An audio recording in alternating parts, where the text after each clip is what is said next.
of all, welcome to another edition of Ask the SEQ.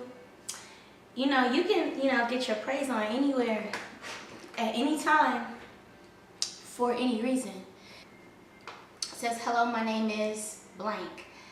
I will be 31 on September 18th. I'm a single mom of 2 boys, ages 13 and 8. I am going through a divorce. He and I have been apart for 3 years. I'm very miserable, Dawn. I'm unhappy and sad and angry and don't know why.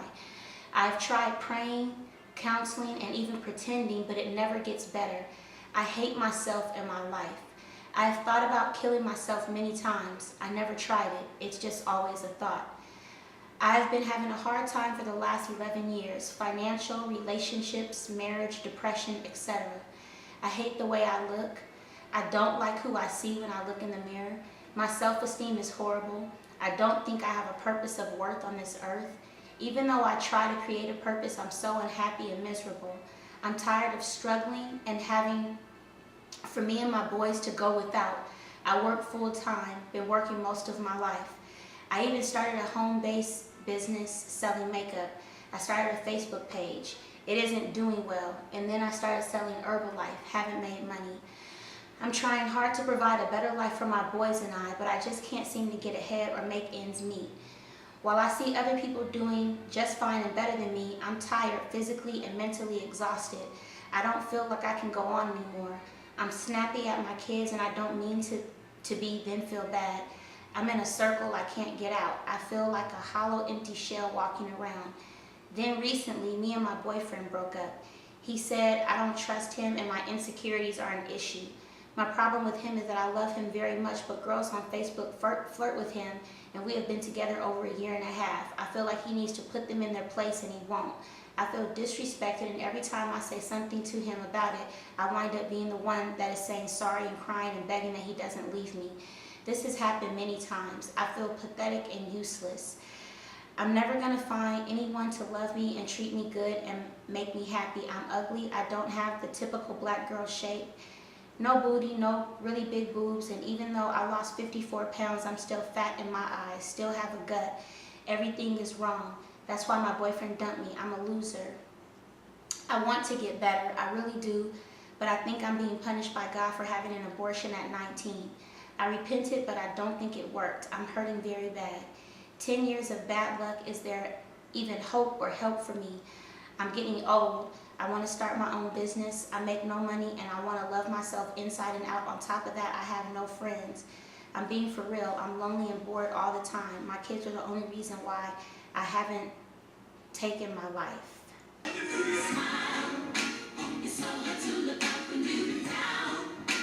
Show I hate to see you give up now. You look so much better when you smile.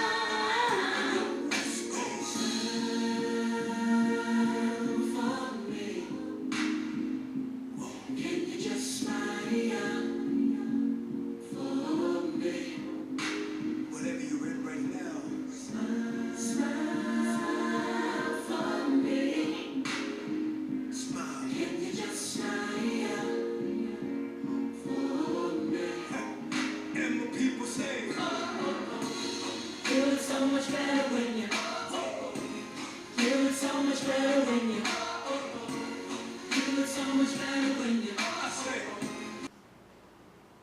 So that's pretty intense, and it's a lot to answer at just one time, just because I like to dissect letters. And so a year ago, let's see, this was September of last year. Your birthday is the day before my mom's birthday. And last year, around this time, I was just feeling pretty overwhelmed. I was just feeling really overwhelmed because, I never try to portray myself to be somebody that I'm not, online or offline. And so when I'm not in a good place, I don't get online. And so when this letter came to me, it was not a mirror reflection, but it was almost like I know this person, I've been her before. And in a couple of different ways. I'm sorry to hear about the divorce situation. I don't think that anybody ever gets married, and I don't think that anybody ever has kids with the thought that the person that you laid down with and that said they loved you so much would be so willing and so jaded that they would give up a family that they created with you. I can't tell you that I know how that feels because I had a donor specifically for that reason. And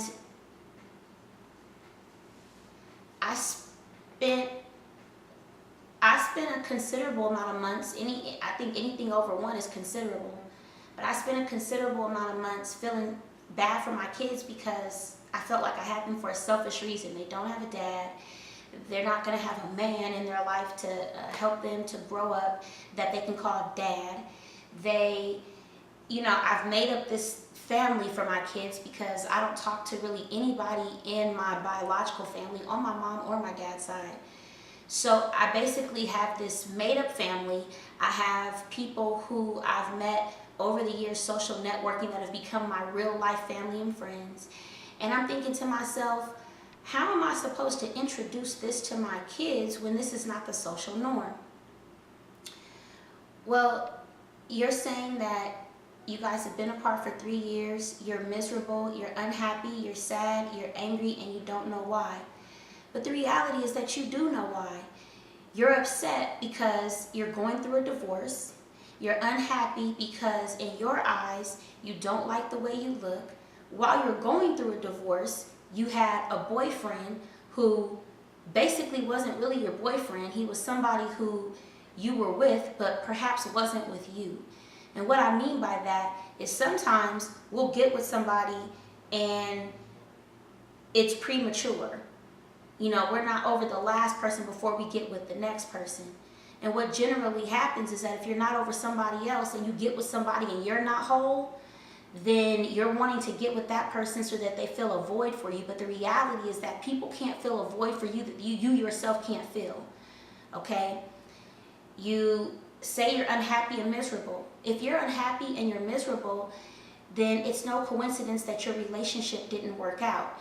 It didn't work out because you're not in a place yourself where you can be happy. Most successful relationships are successful because 2 people come into the relationship. Yes, we all have baggage, but most baggage that healthy people have is sort of like in the closet, in the garage, or is compartmentalized, and it's neatly, in some sort of stack of other things that we've had to compartmentalize and put neatly in a stack so as to remember, but not dredge up to feel sorry for ourselves, if that makes sense. So you have all these things going on in the midst of a divorce and in the midst of a breakup with a guy. You have no friends, you have 2 kids, you're trying to make ends meet. What else? You have tried to start not 1, but it seems like 2 businesses. You started with the Facebook page. The Facebook page has not been successful because what most internet marketers don't tell you is that it takes a lot of blood, it takes a lot of sweat, it takes a lot of sleepless nights and days, even with children, in order to successfully run a business. It takes you getting out and networking. It's more than just, I have Facebook friends, I have Twitter friends, or I have these social networking friends, and now I'm going to start a business. A lot of people come to me with that. Okay, so with all of that being said, these are the reasons that you're sad and unhappy and angry. And so I don't want you to say that you don't know why, because you kind of do know why. You say you hate yourself in your life, and then I'm going to cut down to the bottom where there's a myriad of things that you say here. And I have felt some of these things at one point or another. I've never sold Herbalife, but I have, been in multi-level marketing businesses where I saw other people doing better than me. I have been in a business where I have seen people pay to play, motivational speakers or people that sell self-help products like me. I've seen and been around people who have befriended me only to get my information and then leave with that information and do their own thing. I have been in situations where I have really felt like taking my life. And one thing that I don't really talk about a lot, just simply because I don't think that It's something that a lot of people can handle. But there are some people who are not depressed and don't live a life of depression, but they live a life of suicidal thoughts. And I'm one of those people, which is why my life has such strict boundaries. I'm a suicide survivor. And so there are certain moments in my life, like let's say that I'm in a relationship and it's not going right. I'll start to hear this thought in my head, and no law of attraction, and me pulling out the Bible, me stopping to try to pray, me trying to meditate, none of those things stop this voice from saying, just kill yourself already. Oh my God, just kill yourself already. The world will be so much better without you. So there are people that live that life, and it means that having a healthy self-esteem, our life depends on it. Being around healthy people, our life depends on it. It is a very, very delicate life to live. And if you're living that life and you have children like me, then it's very, very important for you to get your self-esteem together as soon as possible so that you can start being the best mom you can be. Because you have to remember, these are the formative years for your children. Between the ages of 8 and 18 are the years that a child learns how to be a productive citizen of society. And so if you don't have it together, right, your kids won't be able to see that. And if you are unhappy and you're taking it out on them, that's a cycle that you're teaching your children that they will repeat over and over again. That's what we like to call in the Black community generational curses, but I believe people have it in any sort of culture. If you do something, you're going to pass it down to your kids, and because that's all they know. You're teaching them, right? So then who has taught you how to raise your self-esteem when you feel like the world is sort of coming to an end? SEQ to the rescue. So first of all, let me say that I'd love to have you contact me, and I have your information, so I actually have my assistant contact you so that I can have a private session with you one-on-one, because there are a lot of things that I can't say in this video simply because I have to ask questions, get answers, evaluate, and then give you advice on that. But this is what I can say. I can say that you may be picking the wrong type of man, but you may be picking the man that's the mirror reflection of you. Okay? And here in my office, I have a mirror. And before I do any videos and before I start to help people, I look at myself. And I look at myself, I look.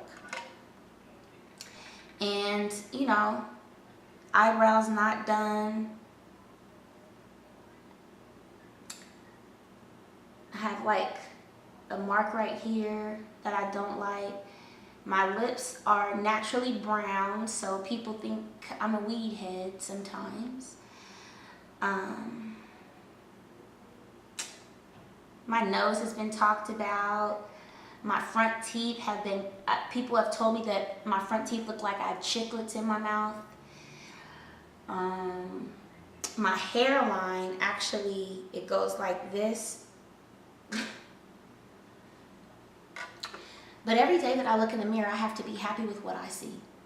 You look so much better when you're and while you're waiting, you look so much better when you're and while you're praying, you look so much better when you're look in the mirror, you look so much better when you're always remember, you look so much better when you smile. And it starts with you being happy with what you see, right? First of all, let me say there is no typical black body. Okay, because if that's the case, then we'd all look the same. People wouldn't be trying to get implants or injections. People wouldn't be trying to take their breasts out. And there's no body that looks the same. Okay, there's no such thing. Okay, that's like saying because I'm black, I should know how to dance. I have no rhythm. I don't know how to dance. You can catch me on a good two-step, but that's about it. So when you say I'm ugly, why are you really saying that? Are you saying that because the underlying fact is that you had an abortion when you were 19 and you haven't gotten over it yet? Because if we're reading the same Bible and the Bible says that God throws things into the sea of forgetfulness when we ask for forgiveness, then why on earth do you believe that He's still holding this over your head? Do you believe that you're the only person that goes through financial woes? Do you believe that you're the only person that goes through relationship woes? Do you believe that you're the only person that goes through business woes? If you really believe that, I'm here to tell you, you couldn't be any further from the truth. In 2007 and 2008 on the news, all that I ever saw, which is one reason why I was reminded why I don't watch TV. Every time I turned around, I heard about somebody killing themselves, their family, their kids, and then you find out, oh, they were losing their home. Oh, their style of living or whatever that they were comfortable to changed. And so now they want to take their life, and they figure if they're going to take their life, they're going to take their whole family's life too. A lot of murder-suicides happened in 2007, 2008. That was around the time that the financial institutions went crazy. Everybody went belly up on their houses, and people lost darn near everything, okay?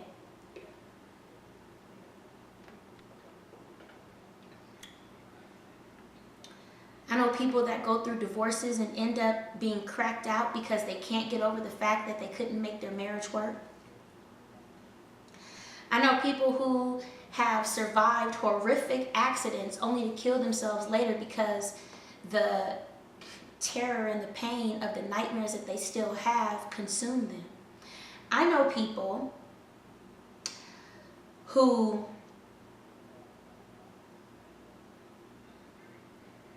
have thoughts in their head that are so vulgar and horrible that they can't share them with anybody, right? And then they end up self-mutilating, cutting themselves, hitting themselves. I actually am one of those people. For a long time, I used to cut up my skin and hit myself. You know, they call that self-mutilation because I was being molested and I didn't really know how to talk about it. So there are people who are just like you, don't have friends. You know, what's a friend these days anyway? But what's more important about that statement, when you say I have no friends, that means that when you look in your mirror, you don't see a friend in yourself either. I want you to stop for a second and ask yourself the following question. What if my purpose was to be the best mom to these two kids that I could possibly be? What if that's your soul? What if you've been through bad things and good things and not so great things and horrific things and really marvelous things so that you can school your kids on how to be a better human being? Everybody's purpose is not to be Puff Daddy. And I always bring him up because even though like he's played out as a rapper, he had a clothing line and he has kids by different women, and you know, he has a girlfriend and you know other women that, I mean, to the average person, and I'm not average, but to the average person, he's doing pretty darn good for himself. Everybody's not meant to be him, and we don't really know what consumes him. You hear about actors and entertainers and sports players killing themselves, and you just look around and you're like, oh, this person is a celebrity, this person has money. Yeah, but money doesn't buy happiness, so having financial woes, that's no big deal. Marriage doesn't buy happiness. I know people that are married that aren't happy together, so or people that are married that are cheating on their spouse, so that doesn't bring happiness. And then I look at other people. They may not have the most of things, but they make the most of what they have. They may be physically and mentally exhausted, but they keep going. They have businesses that have went belly up, but they've not given up. See, the energy that you put out is the energy that you receive back. Let me say that again. The energy that you put out is the energy that you receive back. So if you're trying to start a business online and you keep telling yourself, I'm ugly, I'm fat, I don't have this, I don't look like that, I'm not the average this, I don't do that, I don't have this, I don't have that, then these are two different energies that are trying to coexist in the same space. And the dominant energy is going to take over, and that's the energy that's going to consume you, right? So you can't have negative thoughts in your head and think that you can run a positive business. okay? You can't have negative thoughts in your head and think that you're giving your kids the best life that they deserve, because we have to remember, our kids didn't ask to be brought here, in as much as we didn't ask to be brought here. And oftentimes, people go through a series of things in their life, and those things are horrible and they're bad, and they stay there until they're ready to get out. And I say that because for a number of years I stayed in a place of unhappiness because I wasn't ready to get out. I wasn't ready to stop being unhappy. I wasn't ready to stop feeling sorry for myself. I wasn't ready to stop making excuses and start making adjustments to some of the things that I brought into my life. I was the one that was dating unhealthy people. I was the one that was jumping from relationship to relationship thinking that this person was better than the last. Oh, your next is better than your ex. Not if you're not healthy. If you're not healthy, your next is going to be the exact replica of your ex. Most people don't think about that. If you're not out of one relationship, and I mean totally out, right, and then able to heal from it, then you look around and you say, I don't really want to do that. And you have to admit to yourself, I don't want to be alone. Most of us are getting in relationships because we don't want to be alone. But the reality is that if you're in a relationship, right, one that's really meaningful and important, it should be with the person that you see in your mirror, and it should be with the two children that you brought on this earth. Everybody else is secondary. God is first, and then you and your immediate family. Your immediate family would be the people that live in your house. Those are the people that you should be loving on and caring about every single day the best way that you can. Do I wake up happy every day? I do. Do I have moments in my day that make me unhappy?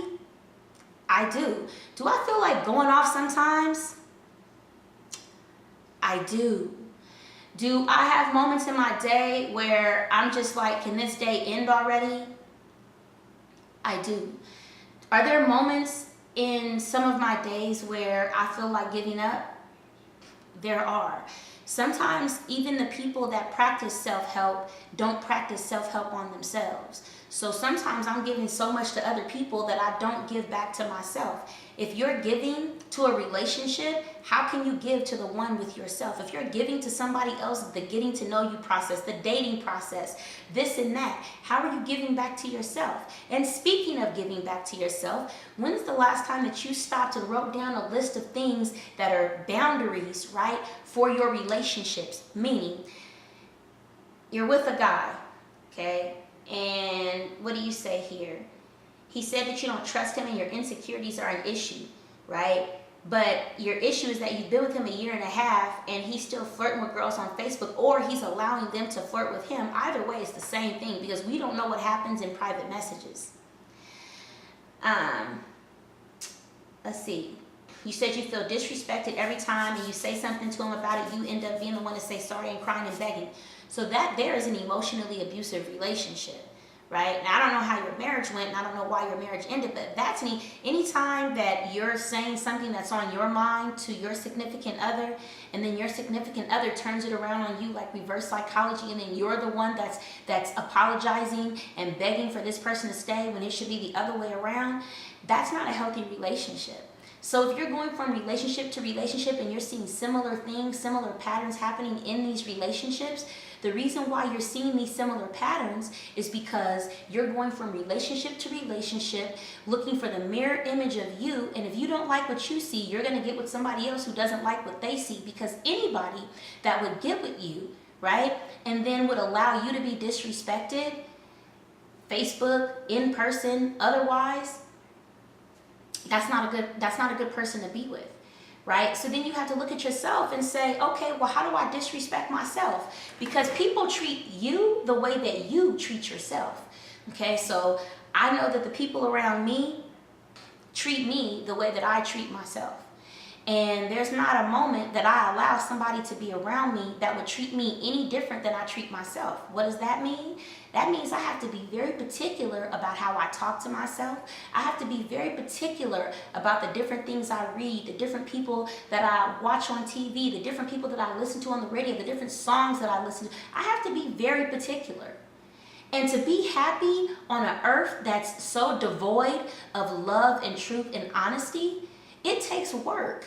And if you're not willing to put in the work for your self-esteem, if you're not willing to put in the work to rebuild your life, right? Because you can't take back anything that's happened to you, but what you can do is you can rebuild your life step by step. And the first step is to forgive yourself for the abortion that you had at 19, because the Lord still blessed you with 2 more kids. 2 more kids, okay?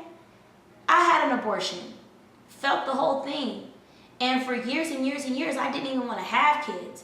Then I now have 2 twins who I don't really know how or where I would be and how I've even been surviving without them.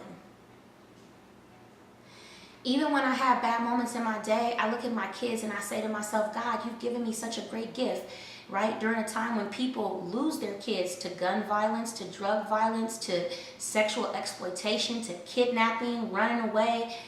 All these things happen to people every single day, and yet I get to go and look at my kids anytime I want. That to me is the blessing, right? I'm not concerned about being in a relationship, whether I'm in one, out of one. Marriage doesn't make me, it doesn't complete me. I don't feel empty or void without one. People can come and go in my life, right? And you have to remember that reasons and seasons are so important, because we're wanting people to stay for a lifetime, but the reality is that we live in a world where people do not value marriage the way that they valued it, like our grandparents. My grandparents have been married for over 57 years, okay? And I'm sure they're probably tired of each other. But my grandfather takes care of my grandmother. No matter how much she bitches and moans and complains, and this isn't right, and I don't want this, my grandfather will go to the store for my grandmother every day if that's what she asks for. And my grandfather is in his 90s. My grandfather worked while my grandmother was a stay-at-home mom with 5 kids. They didn't do a bad job. My mom turned out great. One of my uncles molested me, but that's neither here nor there. They're still married. I look around at people from like the generation before me, and none of them are still married. They're all divorced. I don't think there's anything wrong with you taking the time to change your mindset. When I first had my kids, oh my gosh, my body swindled all the way down back to a like Coke bottle. I'm not a Coke bottle right now. I am not a Coke bottle. And a couple of months ago, during the summer, I was able to put on my bikini. I can't put on my bikini right now. I look at my body and I say, oh wow, I can't wait until I make improvements, but I don't look at my body and start to self-hate. And that's what it's called. What you're doing right now is self-hate. I look horrible. I don't have a great body. Everything is wrong. You're still fat, even though you lost 54 pounds. You're snappy to your kids. It's time for you to take some time out to do a boot camp on you. It's time for you to take some time away from social networking and having friends. None of that matters if you're not well. Do you think God is pleased with people that have 100,000 followers on Twitter or Facebook that they bought or didn't buy if they're miserable in their personal life? I don't. Do you think that God is happy when he's giving you this? Until I had kids, I didn't know how difficult childbirth was, and I didn't know how delicate and sensitive having a child or carrying children was until it happened for me. But this gift that you have, that you've been allowed to have twice, right? Some people can't even have kids. They can't have kids. Everybody's purpose isn't in work. Sometimes your purpose is in the children that God brings you to the earth. Look at all these children around here that are killing their parents, that are killing other kids, that are bullying kids to commit suicide at 7 and 10 and 12 and 14.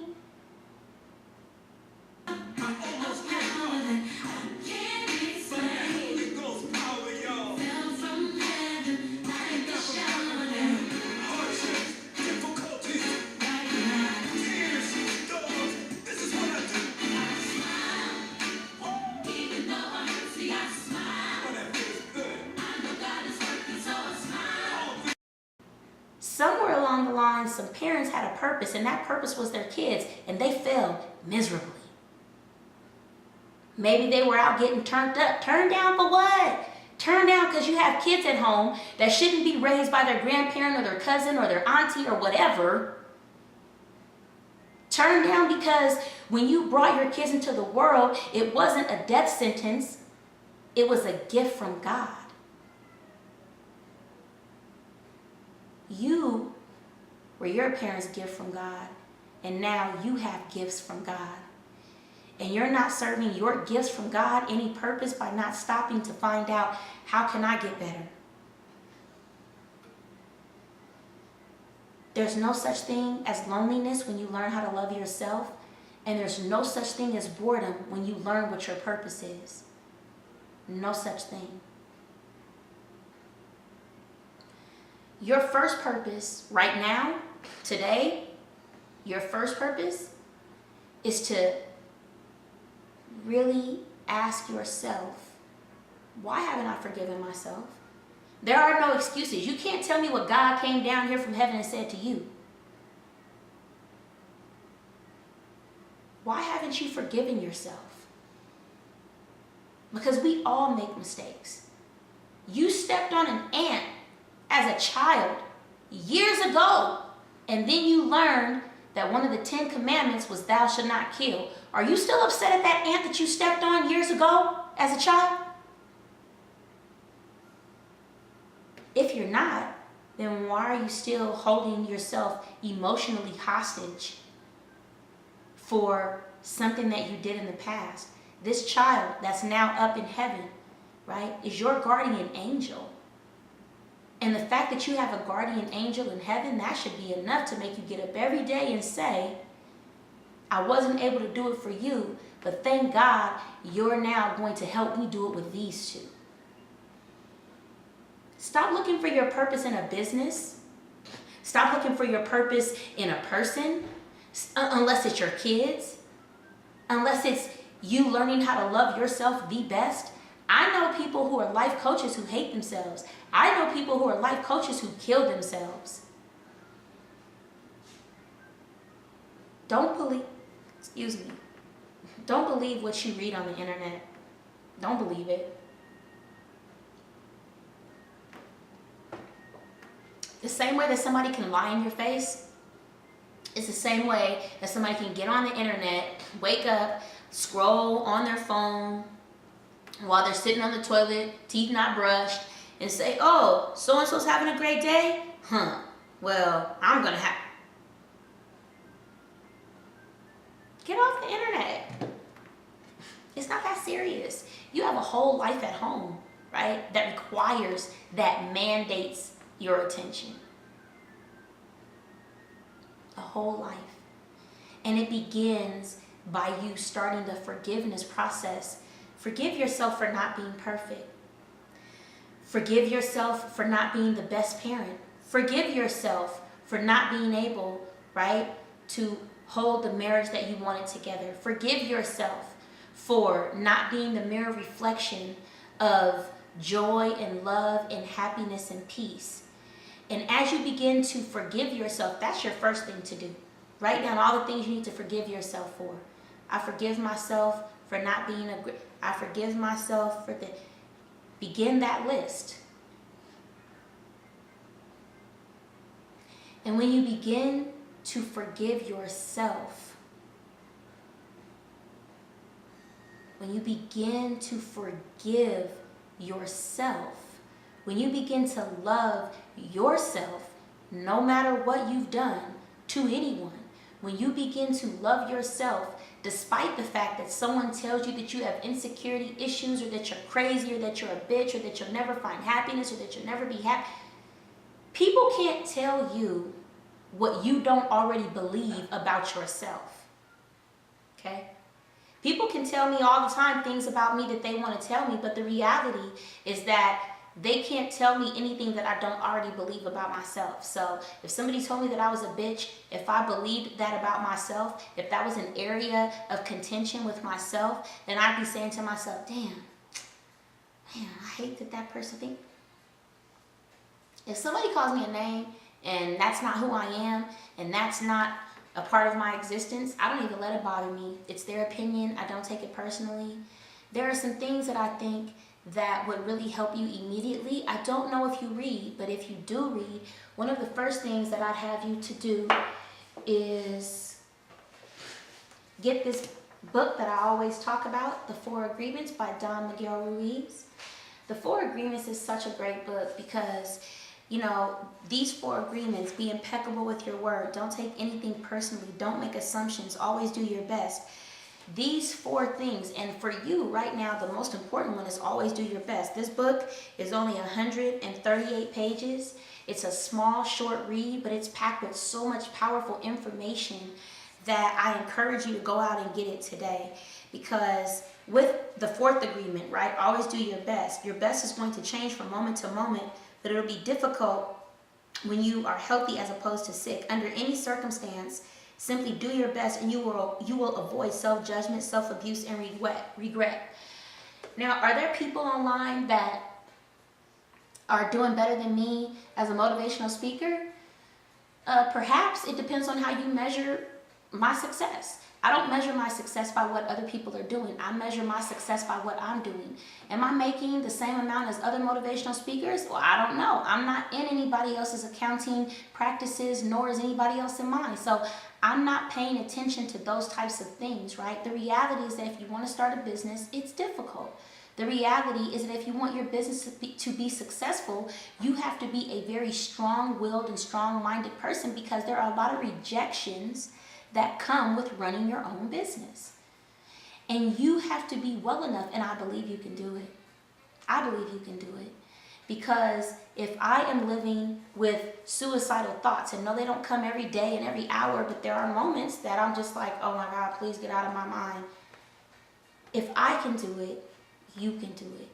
And don't forget, when I say don't forget, I mean don't forget that God loves you, and we are here for His pleasure, not our own.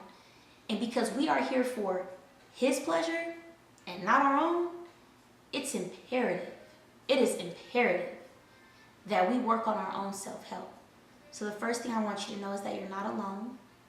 The second thing I want you to know is that you have the power to change things, even things that you don't think you can change. And it starts really with a smile.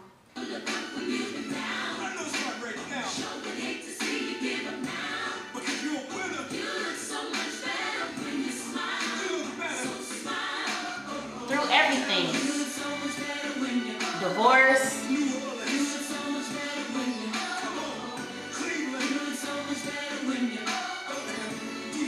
It gets better. Trust me.